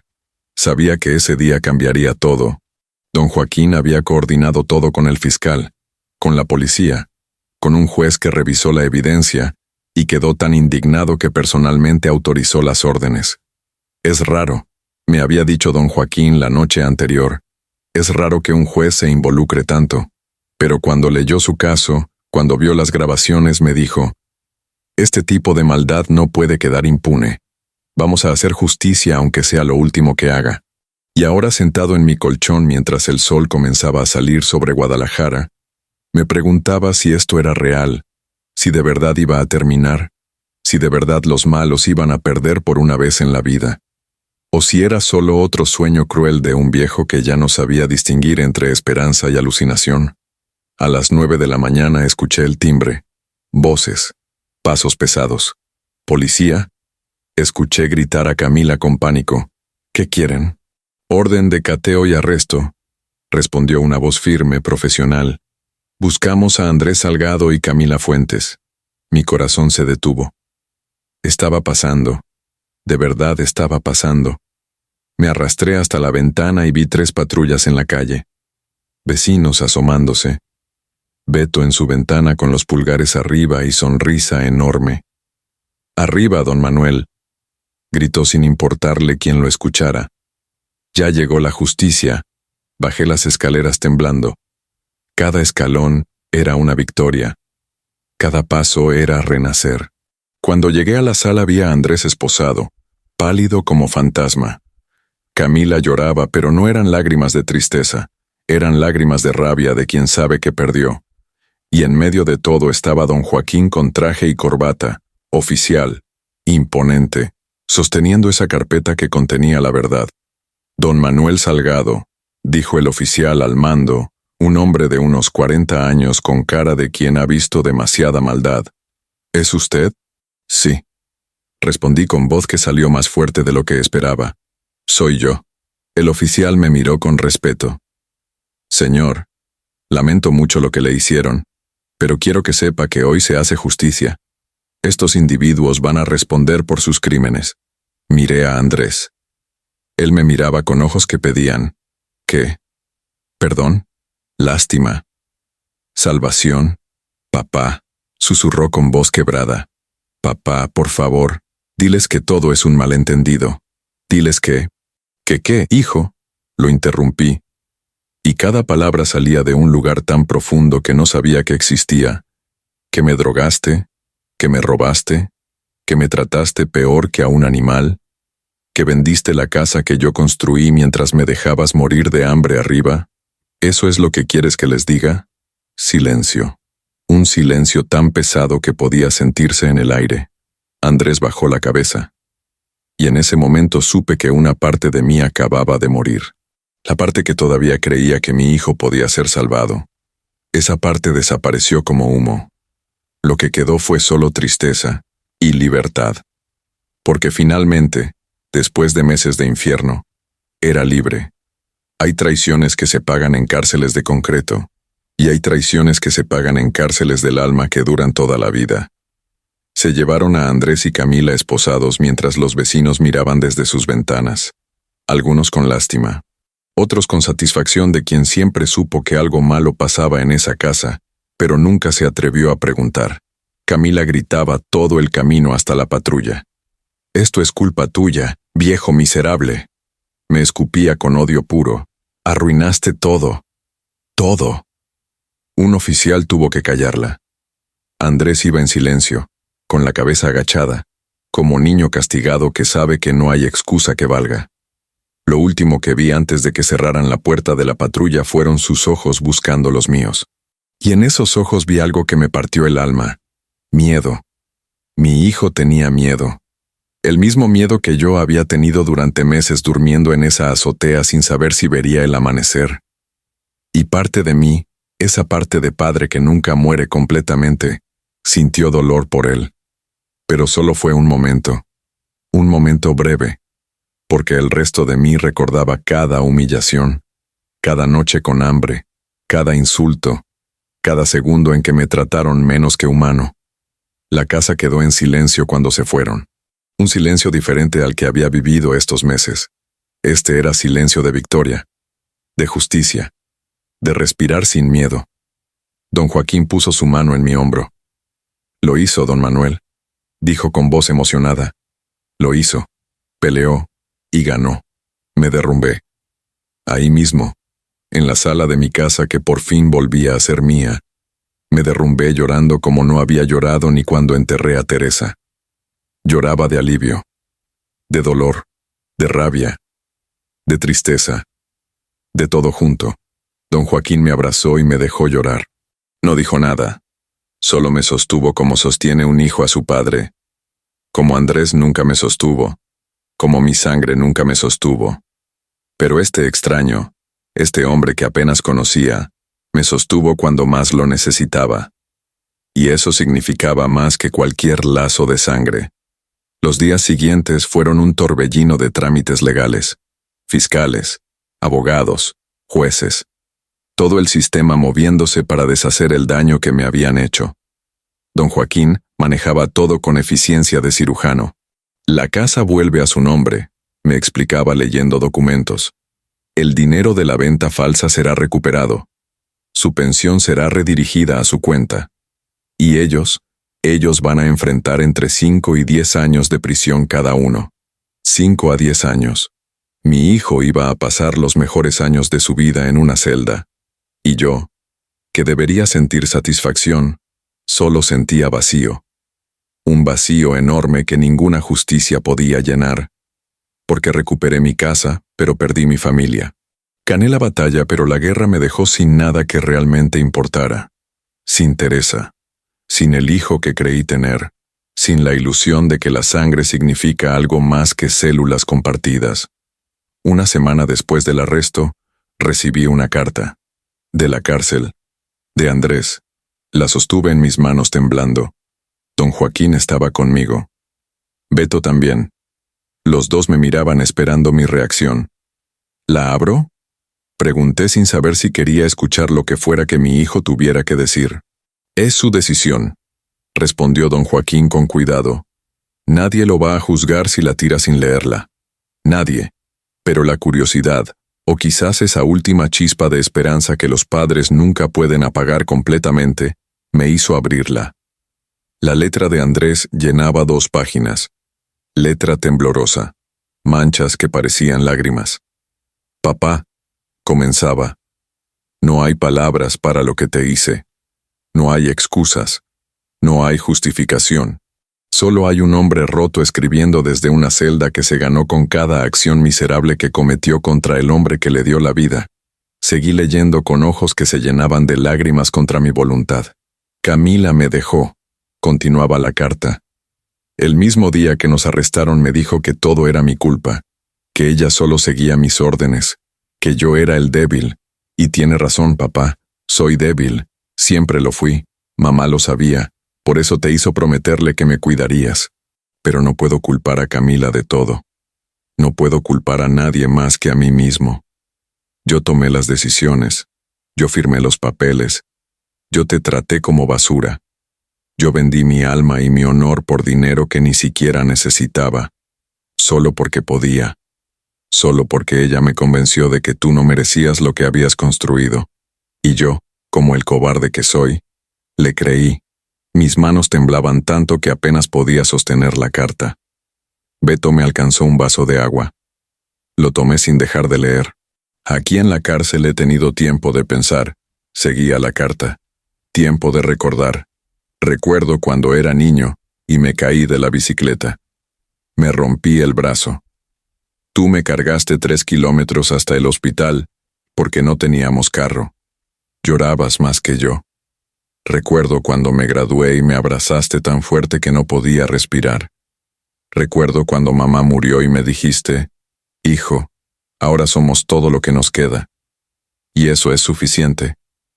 Era suficiente, papá. Debió ser suficiente. Pero yo lo arruiné todo. Y ahora estoy aquí, en esta celda que huele a miseria y arrepentimiento, escribiendo esta carta que probablemente no merece ser leída. No te pido perdón porque no lo merezco. No te pido que me visites porque no tengo derecho. Solo te pido una cosa, que sigas vivo, que vivas bien, que seas feliz, que no dejes que lo que yo hice te robe la paz que te queda. Porque si algo bueno puede salir de este infierno que yo mismo creé, es saber que tú estás bien, que respiras sin miedo, que eres libre. Te amo, papá. Sé que no tengo derecho a decírtelo después de todo, pero te amo, y voy a cargar esta culpa hasta el día que me muera. Tu hijo que no merece ese título. Andrés. Doblé la carta despacio. La puse sobre la mesa, y me quedé mirándola como si fuera una bomba que podía explotar en cualquier momento. ¿Qué siente?, preguntó don Joaquín con suavidad. No sé, respondí honestamente. No sé qué sentir. Parte de mí quiere creerle. Quiere pensar que de verdad está arrepentido.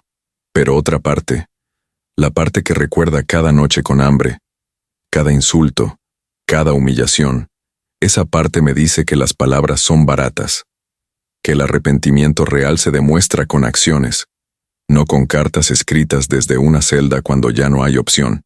Beto, que había estado callado todo el tiempo, se acercó. Don Manuel, dijo con esa sabiduría que a veces tienen los niños. Mi papá dice que perdonar no significa olvidar.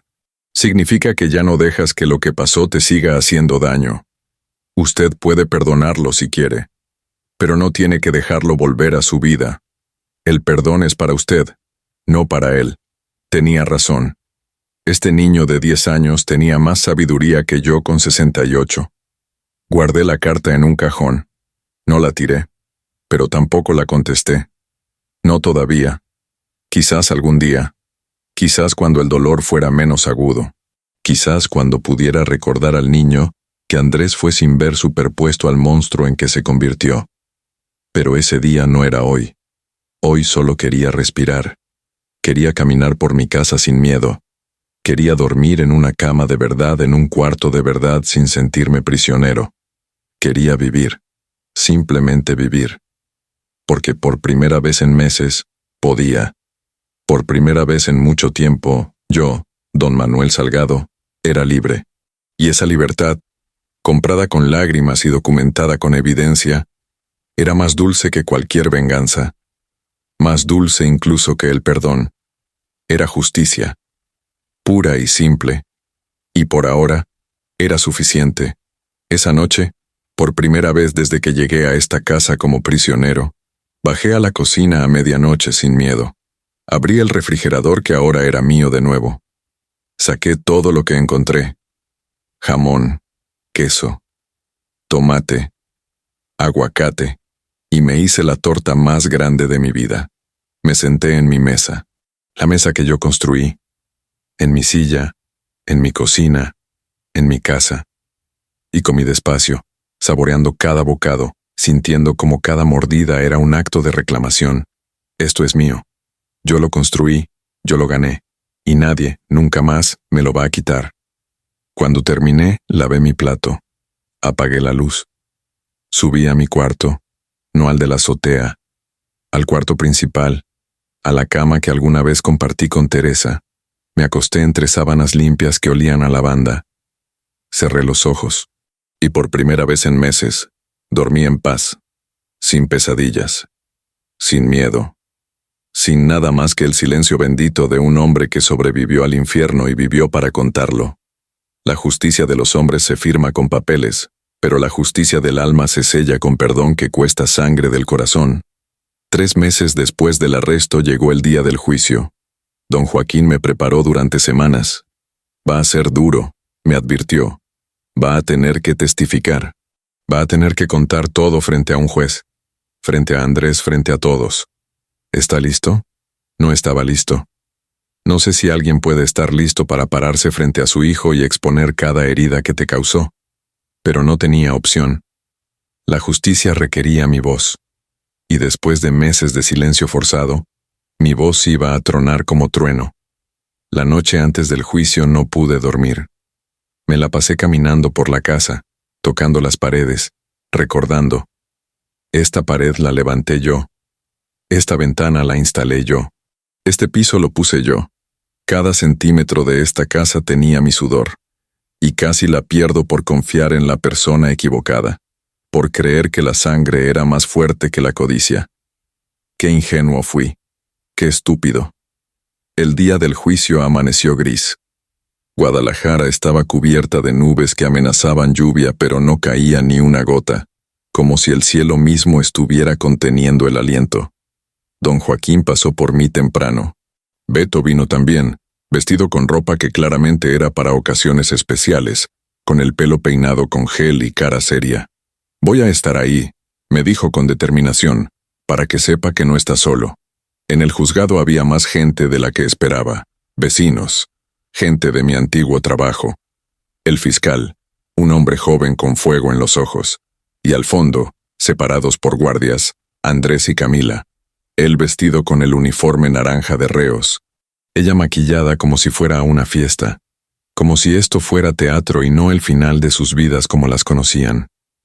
Cuando me vio entrar, Camila me lanzó una mirada de odio tan puro que podía sentirlo físicamente. Andrés solo bajó la cabeza. No pudo mirarme. No tuvo el valor. El juicio duró 3 días. 3 días de testimonios, de evidencia, de grabaciones que sonaban obscenas en ese juzgado formal.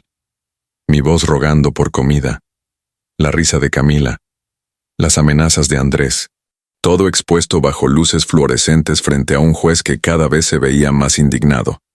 Cuando me tocó testificar, subí al estrado con piernas que temblaban. El fiscal me hizo preguntas. Yo respondía con voz que se quebraba pero que no se rendía. ¿Cómo lo trataban? Preguntaba. Como basura, respondía. ¿Dónde dormía? En un cuarto de azotea sin ventilador donde el calor era tan brutal que pensé que moriría cada noche. ¿Qué comía? Lo que me tiraban en un plato de plástico en el piso, sobras, huesos, migajas. El juez escribía, y cada tanto me miraba con ojos que decían, lo siento que el mundo sea tan cruel. Entonces el abogado de Andrés, un tipo con traje caro y sonrisa de tiburón, me hizo preguntas diferentes. Preguntas diseñadas para hacerme ver confundido. Senil, incapaz. Don Manuel, decía con condescendencia que me hervía la sangre. ¿No es cierto que usted sufre de olvidos frecuentes? Sí, respondí, porque su cliente me drogaba cada mañana en el café. Silencio. El abogado no esperaba esa respuesta. ¿Y cómo sabe que lo drogaban? Insistió. Porque los escuché planear dónde comprarían las gotas. Porque en cuanto dejé de tomar el café, la confusión desapareció. Y porque tengo grabaciones de mi nuera confesándolo. El fiscal levantó las grabaciones. El juez las escuchó. La cara del abogado defensor se puso del color de la cera. Había perdido. Lo sabía. Todos lo sabíamos. Pero el teatro tenía que continuar hasta el final porque así funciona la justicia. Lenta, dolorosa, pero inevitable cuando tienes la verdad de tu lado. El tercer día le tocó testificar a Andrés. Lo vi subir al estrado con cadenas en los pies, con ojeras que hablaban de noches sin dormir, con edad que no tenía 3 meses atrás. El fiscal lo destrozó. Cada pregunta era un golpe, cada respuesta una confesión. ¿Usted le puso gotas a su padre? Sí. ¿Usted lo encerró en la azotea? Sí. ¿Usted vendió la casa sin su consentimiento? Sí. ¿Usted se quedó con su pensión? Sí. Una letanía de síes que construían el perfil de un hijo que había vendido su alma y el futuro de su padre por dinero que ni siquiera necesitaba. Y cuando terminó de confesar todo, el fiscal hizo la pregunta final. ¿Por qué? ¿Por qué le hizo esto al hombre que le dio la vida? Andrés se quedó callado. Las lágrimas corrían por su cara.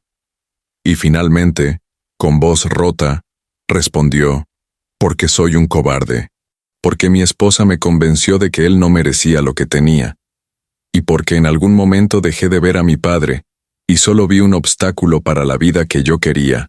El juez dio su veredicto una semana después. Culpables. Ambos.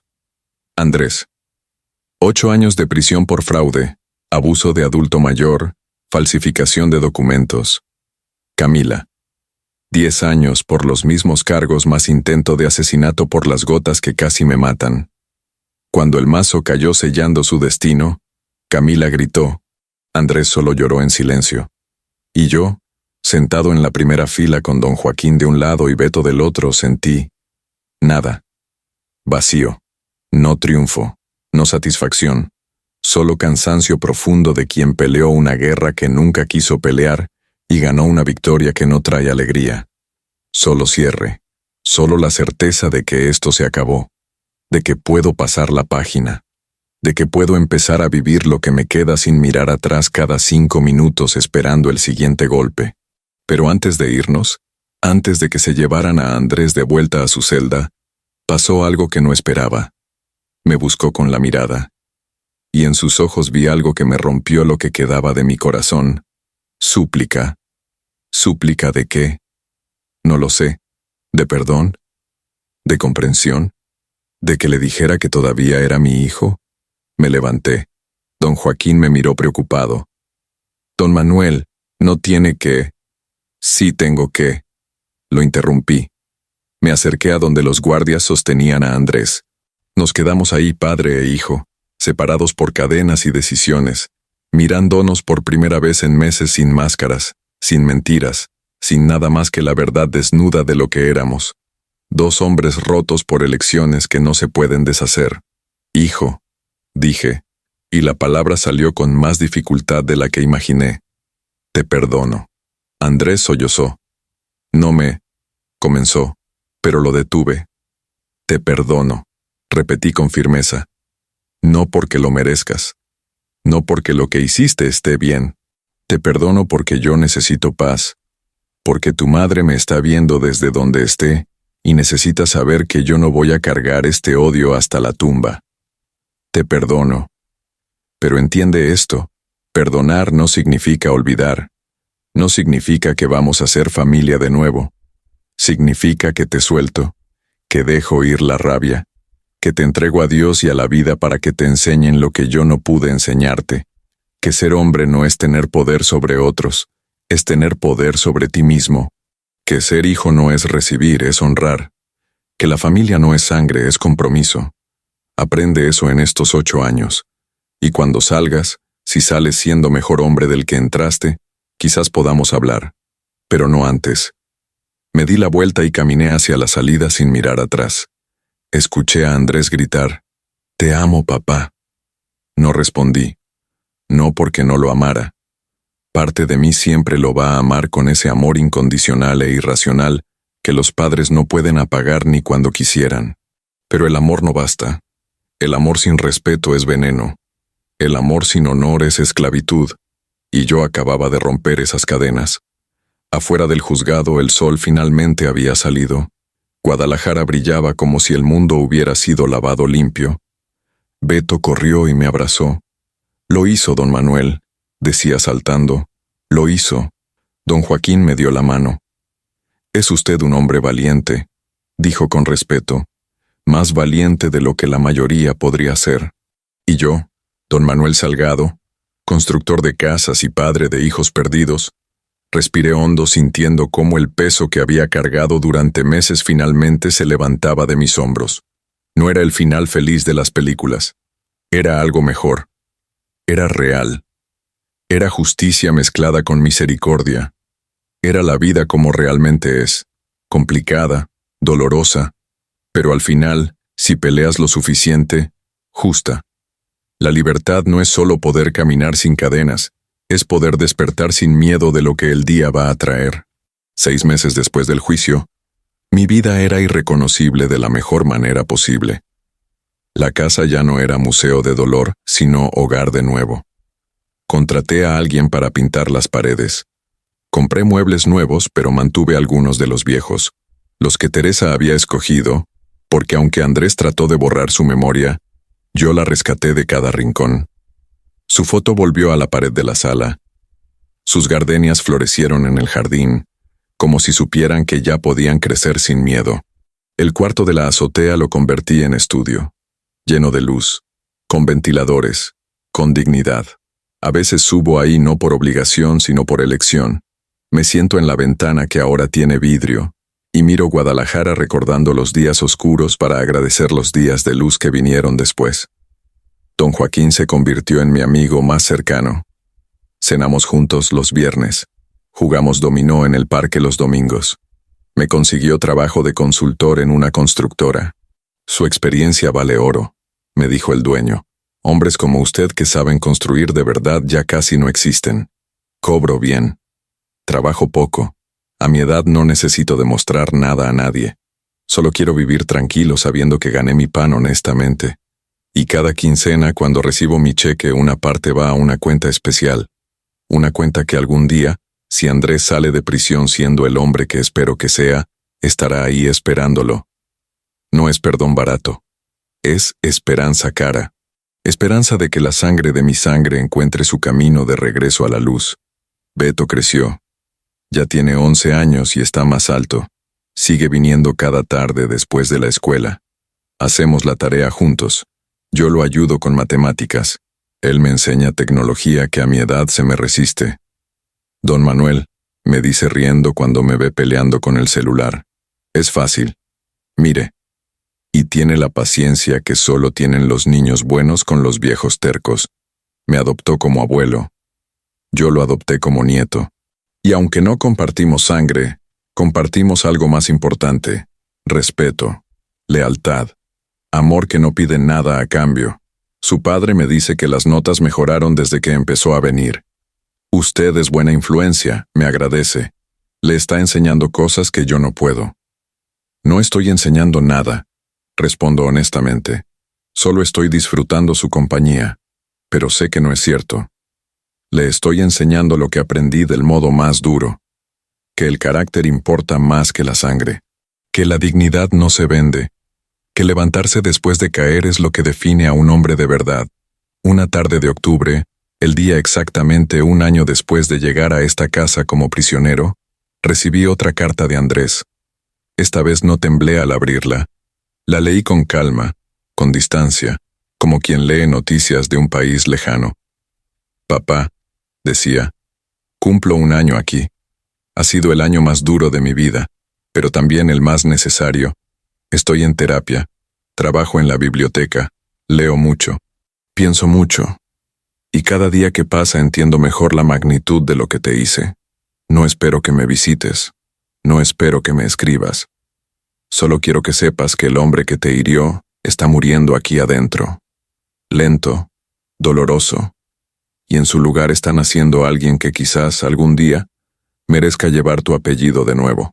Te amo, y lo siento. Cada día, todo el día. Tu hijo que está aprendiendo a hacerlo de verdad, Andrés. Doblé la carta. La guardé con la primera en un cajón especial. Todavía no contestaba, pero las guardaba. Porque algo me decía que algún día, cuando el tiempo hubiera hecho su trabajo de curación, esas cartas iban a ser el puente de regreso. No a lo que fue. Eso murió. Pero quizás a algo nuevo. Algo más honesto. Algo construido sobre cenizas, pero más fuerte porque conoce el precio del fuego. Teresa me visita en sueños a veces, ya no con urgencia, con mensajes desesperados. Ahora viene tranquila, sonriente, como solía ser en los días buenos. Lo hiciste, mi amor, me dice acariciando mi cara con manos que no puedo sentir pero que sé que están ahí. Sobreviviste, peleaste, y ganaste la batalla más importante. la de no convertirte en lo que ellos quisieron hacer de ti. ¿Y Andrés? Pregunto en esos sueños. ¿Hay salvación para él? Ella sonríe con esa sabiduría que tiene quien ya no carga con el peso del mundo. Eso no depende de ti, Manuel. Depende de él. Tú ya hiciste tu parte. Le enseñaste con amor. Luego le enseñaste con justicia. Ahora le toca a él decidir qué lecciones va a aprender. Y a ti te toca vivir. Vivir bien. Vivir feliz. Vivir los años que te quedan sin culpa, sin miedo, sin nada más que la paz de quien hizo lo correcto incluso cuando dolió. Despierto de esos sueños con lágrimas en las mejillas pero con corazón ligero. Porque sé que tiene razón. Siempre tuvo razón.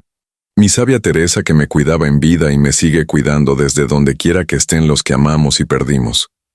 Los vecinos me saludan diferente ahora, con respeto que antes no estaba. Algunos me pidieron disculpas. Sabíamos que algo pasaba, confesó una señora, pero no sabíamos cómo ayudar.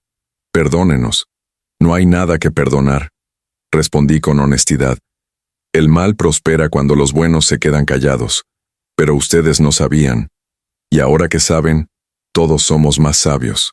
Me invitan a cenas, a fiestas, a celebraciones. Y voy.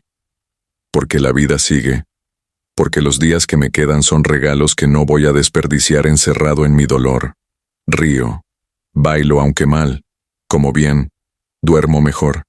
Y cada mañana, cuando abro los ojos en mi cama de verdad, en mi cuarto de verdad, doy gracias. A Dios. A Teresa. A don Joaquín, a Beto, a todos los ángeles con cara de hombres y niños que aparecieron cuando más los necesitaba, y me recordaron que todavía hay bondad en este mundo si sabes dónde buscar. El cuarto de la azotea se convirtió en santuario. No de dolor, sino de memoria. Subí ahí una tarde y puse una placa en la pared. Aquí aprendí que caer no es fracasar. Fracasar es no levantarse. Manuel Salgado. Octubre 2024. La miro cada vez que subo, y recuerdo el dolor, la humillación, el miedo, pero también recuerdo la fuerza que encontré cuando creí que no me quedaba ninguna, la dignidad que rescaté de las cenizas de mi propia casa, la justicia que perseguí cuando habría sido más fácil rendirme y morir callado, y me siento orgulloso, no por venganza, sino por supervivencia, por haber peleado, por haber ganado, por estar aquí, vivo, libre, en paz. Esa es mi victoria. No los 8 años que Andrés está pagando, sino los años que yo voy a vivir sin cadenas, sin miedo, sin nada más que la libertad que gané con sangre, sudor y documentos que hablaban la verdad cuando todos los demás mentían. Y esa libertad, comprada al precio más alto que un padre puede pagar, es más dulce que cualquier cosa que el dinero pueda comprar. Porque es mía. Nadie me la dio. Yo me la gané. Y nadie, nunca más, me la va a quitar. El final de una historia no es donde termina el dolor. Es donde empieza la comprensión de por qué todo tenía que pasar exactamente como pasó. 2 años después del juicio, un domingo de marzo cuando Guadalajara se vestía de primavera, decidí hacer algo que había pospuesto durante meses. Visité la Basílica de Zapopan, ese santuario donde Teresa y yo íbamos cada aniversario a dar gracias por otro año juntos. Entré despacio, sintiendo el peso de cada paso no por cansancio, sino por reverencia. El lugar olía a incienso y velas. Familias rezaban en las bancas. Niños corrían afuera jugando sin conciencia de que algún día ellos también cargarían cruces que ahora no pueden imaginar. Me arrodillé frente al altar. Saqué 2 velas. Una blanca, una azul. La blanca la encendí para Teresa. Mi amor, susurré mientras la llama cobraba vida. Gracias. Gracias por cuidarme, por guiarme, por no dejarme morir cuando habría sido más fácil. Te extraño. Cada día. Pero ya no con dolor que paraliza, con amor que impulsa, con gratitud por todo lo que fuimos, hasta que nos volvamos a encontrar. La llama bailó como si respondiera, como si ella estuviera ahí diciendo, yo también, Manuel, yo también. La vela azul la sostuve más tiempo antes de encenderla. Era para Andrés, por mi hijo que cayó, que se perdió, que se hundió tan profundo que tocó fondo antes de poder empezar a subir. No sé si escuchas oraciones desde donde estás. Le dije a Dios, a Teresa, a quien quisiera escuchar. No sé si mi hijo merece que se recen por él después de lo que hizo. Pero soy padre, y los padres rezan por sus hijos incluso cuando esos hijos los crucifican. Así que te pido, con todo lo que me queda de fe, que lo cuides, que lo cambies, que lo hagas mejor.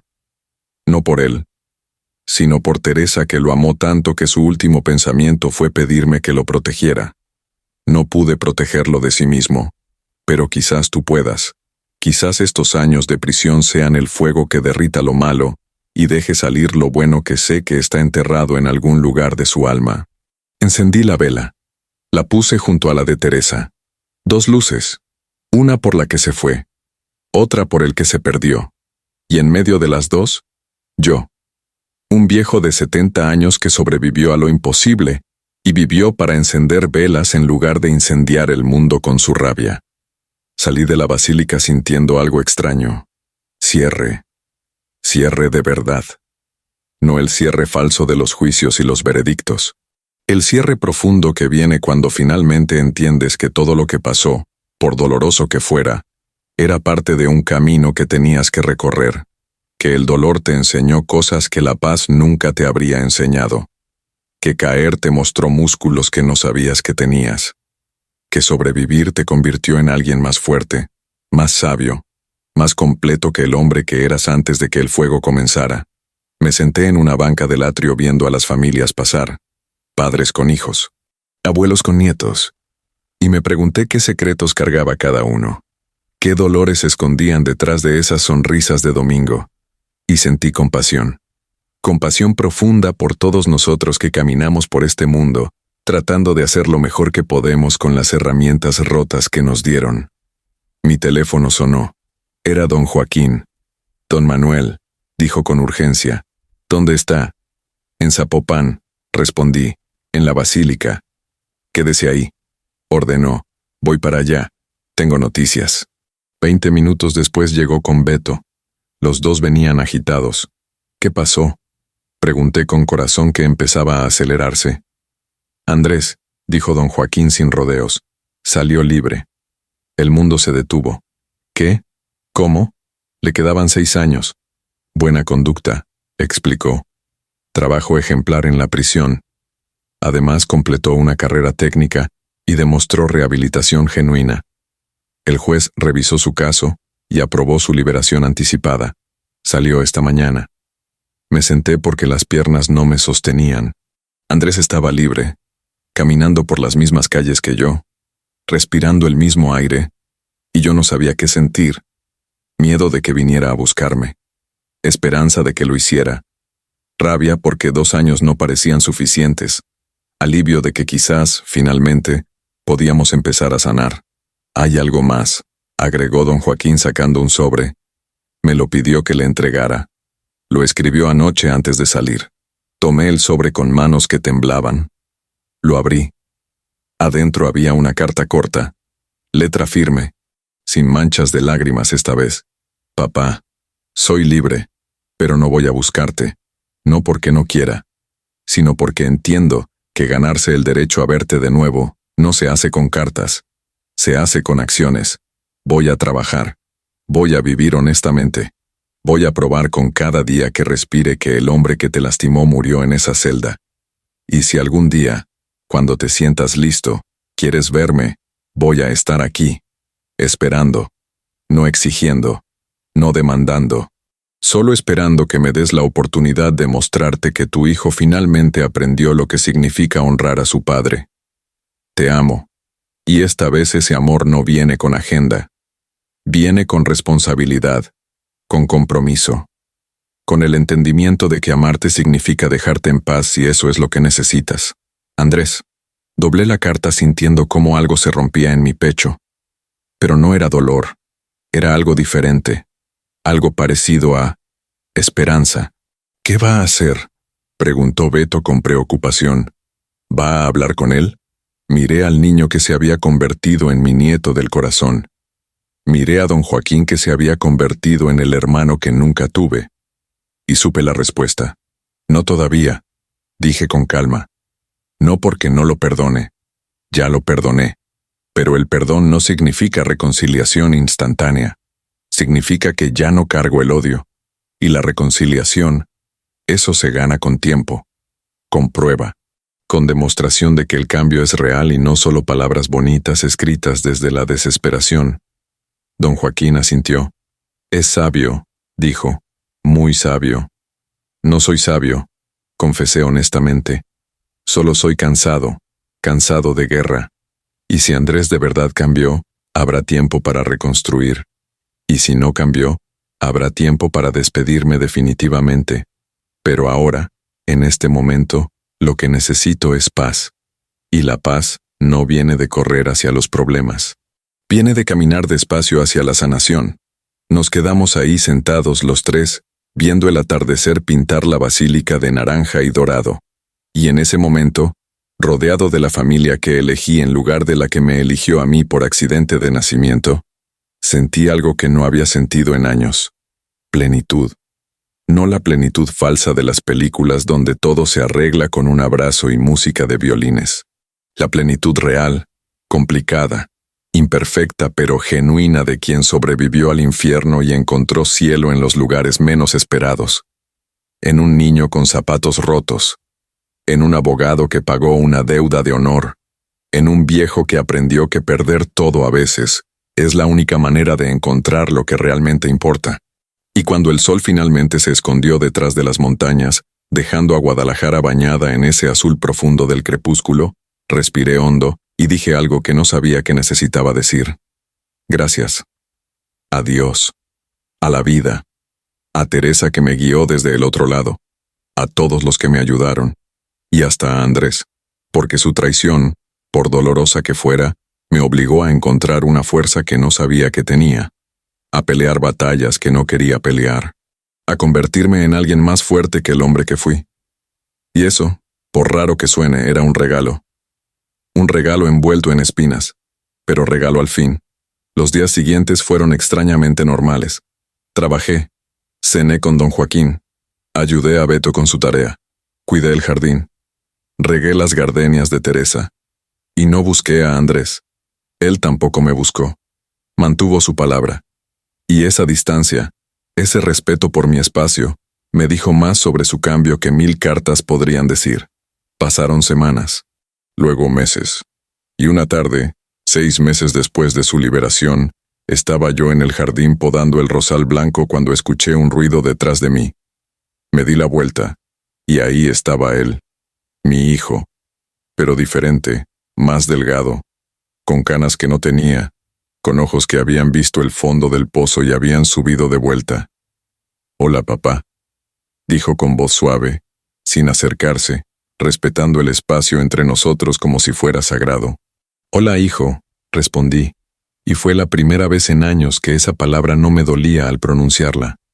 Nos quedamos ahí, separados por 3 metros de pasto y años de dolor, mirándonos.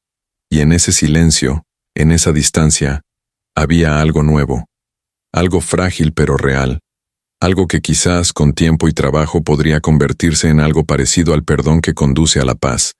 No a olvidar, nunca a olvidar, pero quizás a entender, y quizás, solo quizás, a empezar de nuevo.